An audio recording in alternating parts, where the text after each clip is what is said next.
Welcome to Franchising Stronger Together. This episode is Franchise Leaders Respond. I'm your host, Red Boswell, president of IFPG, the International Franchise Professionals Group. We're joined today by Paul Dorsey. Paul is managing partner, managing director of Jantize America. Paul, appreciate you jumping on this call today. Hey, thanks, Red. Thanks for having me. I have a minute or two here. We're at the National Franchise Support Center in Charlotte, North Carolina, inside the Charlotte Motor Speedway, which the press release came out, the race is on for the end of the month. The race is on for the end of the month, the end of May? The race is on. I don't know whether they're going to do it with the spectators or not, but they're racing in Charlotte. Excellent. Well, you and I have got some talks about a little event we might be doing with some race cars in Charlotte coming up in July, but that's for another time. Hey, brother, how are you and the family doing? I know you've got some youngins there in Charlotte. How's everybody holding up? Everybody's doing great. Thank you very much, Red, for asking. My wife, Vonda, son, Cameron, Peyton, my daughter. The kids have really adjusted well to school and actually helped me along with some of these Zoom meetings and such. So I could even see forward the schools going more and more to this online meetings and online classrooms. It's really, really a neat thing.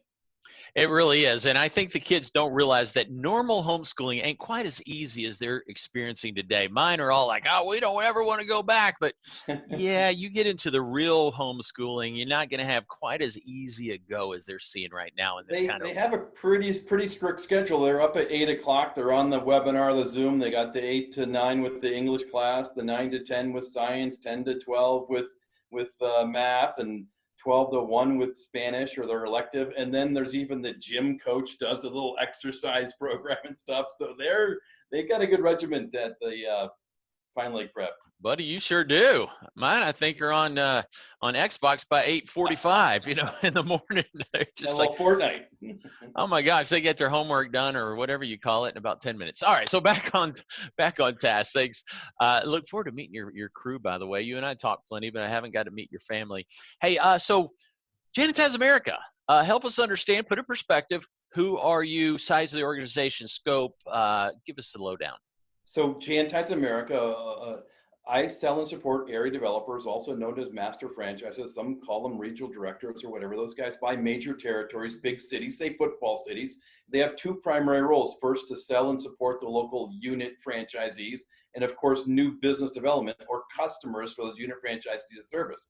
And the unit franchisee, hence the name, we take care of all the facility services. We've been out there in the front lines battling this coronavirus for, the last 30, 45 days, man. And how many franchises out there or masters? So there's over 100 unit franchisees up and down the East Coast mostly, and 10 area developer offices. And you're expanding across North America? We are expanding across North America. Yes, have a candidate down in San Antonio speaking with now, and a guy up in New Jersey, Tampa, and Atlanta. Okay, so help us understand. I've been talking to quite a few senior care had doing amazingly well during this. Cleaning seems to be, especially B2B cleaning, seems to be killing it. How are y'all experiencing things? So I don't want to put any rah-rah speech together, but It's been tough. And starting off, I guess March billings, and we bill, I don't know, a couple $1 million a month for all of our facility services month after month. We lost about 40% of our billings. People, hey, don't come in, we're shut down, don't come in, put this on pause until we go back. And Red, I really thought, hey, we got 2 weeks of this and then we'll be back at it. Well, again, losing the 40%, we're all the smaller, I say, luxury clients or customers. We were doing once or twice a week. Yet then all the larger manufacturing multi-tenant buildings and of course the medical facilities are all like, hey, we were doing it 3-5 days a week. Now they're like, come in 5 times, 7 times, come in twice a day and just polish the doorknobs and all the touch points. So lost some, gained some. Lost some, gained some. Yes, sir. Where would you put the overall compared to a normal? Just talked to my staff accountant, Jacoby Lord, and we're actually billing more April 1st than we were March 1st. So there's been an increase in billing and all those extra services. There's also some new equipment and different things, looking at different foggers and sprayers that kill the airborne bacteria, and focusing again on all those touch points where people are touching and turning knobs and light switches and elevator buttons, etc. Paul, have you had any franchisees that introduced some of this newness or said, hey guys, we're doing this and it's really working? Anything from the field backwards? So all those things that we're so focused on now, Red, we were actually doing all along. There's all this equipment, all the foggers, all the microfiber rides. And remember, all these things that you have at your home, even say the Swifter, it came from the commercial industry. So we were well along killing and fighting the bacteria, whether it be coronavirus or your common cold. Again, although, again, it wasn't really important to clean those touch points. Hey, we did them once a week, once a month. And now it's a major focus. Of course, not like cobweb in the corner or a missed trash can. You cannot see these airborne bacteria and viruses. So you got to make sure that you're maintaining it ongoing and properly. Okay, Paul, so you've got the franchisees all over, the hundreds of employees out cleaning. Anyone contracted the virus because they're sort of on the front line, right? Yeah, absolutely. But all of our unit franchisees and their employees are wearing the PPE, all the protective, and they've got their gowns and their mask and their breathers, and we're in there with the gloves and taking care of. Again, our guys were trained and continuing training on the safety, because that's the most important thing. Even before the virus, we had different safety videos on how to use the different microfiber rags and no cross contamination. And of course, the personal safety too. Yes, absolutely. So safety, everybody's safe, nobody's contracted it, and you're cleaning it. There's been a few customers, of course, our medical facilities, and then a manufacturing firm where they have been, hey, this guy has been diagnosed, we've got it in the building, and we've done emergency cleans and emergency sprays and killed the bacteria within those facilities. So yes, we've been on the front lines. Outstanding. Okay, so you, the Zor. How has your life changed? What's new? How are you, communications new? Any collections new? Royalty changes? Give us the lowdown on how you have responded to this crisis. So other than these Zoom meetings, and I am in the National Franchise Support Center today, so we had to get out all the payments to the franchisees as we take care of all the accounts payables and receivables here at the National Franchise Support Center. These Zoom meetings have become great. I mean, I remember I started to do the Zooms and the Googles and the webinars, and I'd always block I don't want to see myself. It's too distracting. But yes, I can see the future. And matter of fact, the first week or two, I was trying to work out in the back deck, and the pollen was coming, and the neighbor was cutting the grass, and the dogs were barking. So I was able to set up a better little home office and kick my son off of his desk. So I'm able to get some work done at the home office. So not only myself, but the other staff have also been able to do the home office environment.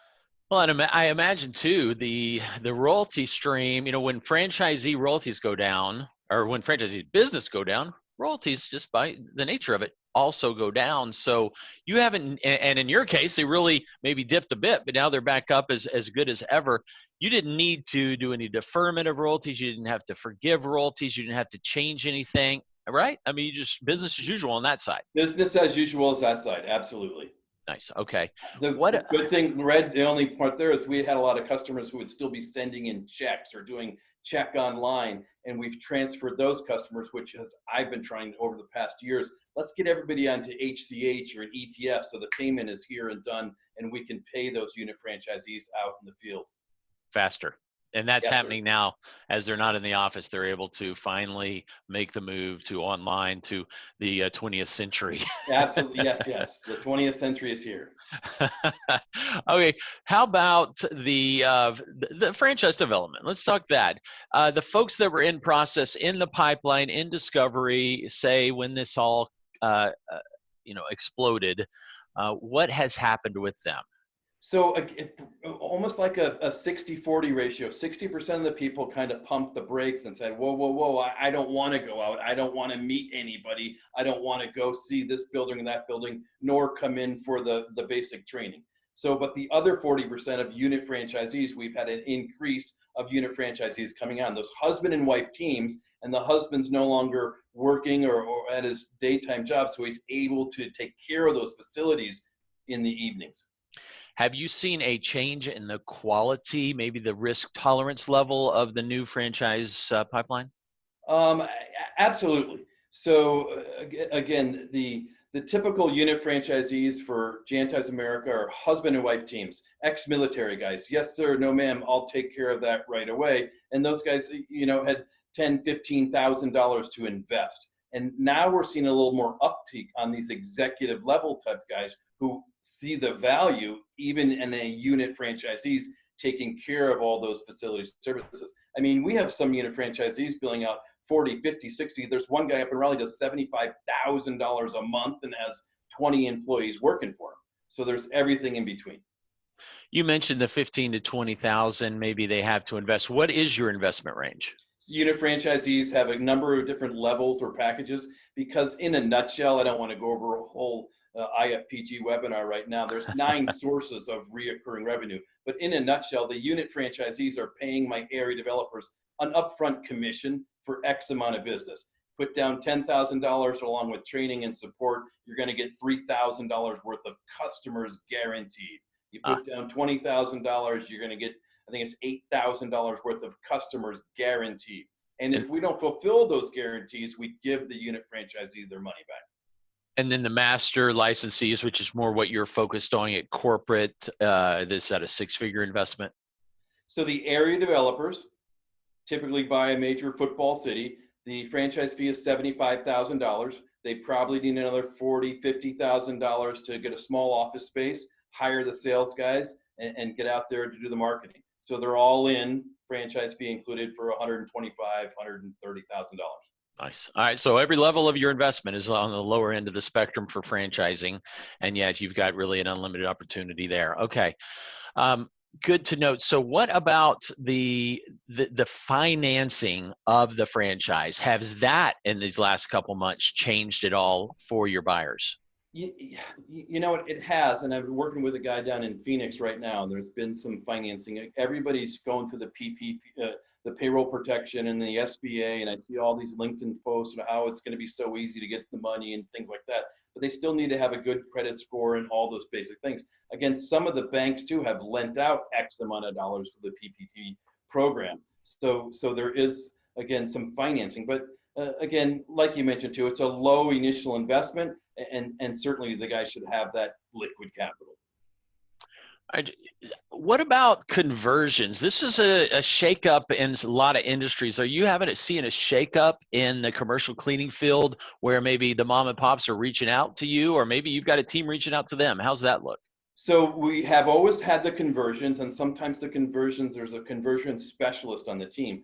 Although my theory has always been it's hard to teach an old dog new tricks.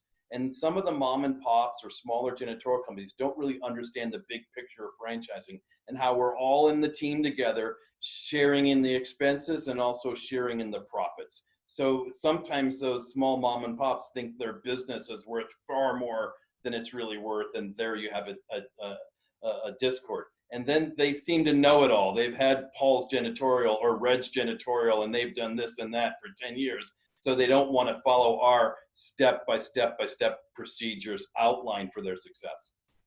Yeah, that can be frustrating. I've gone through that many times through acquisitions, but ultimately it's obvious what the franchise community can help someone with.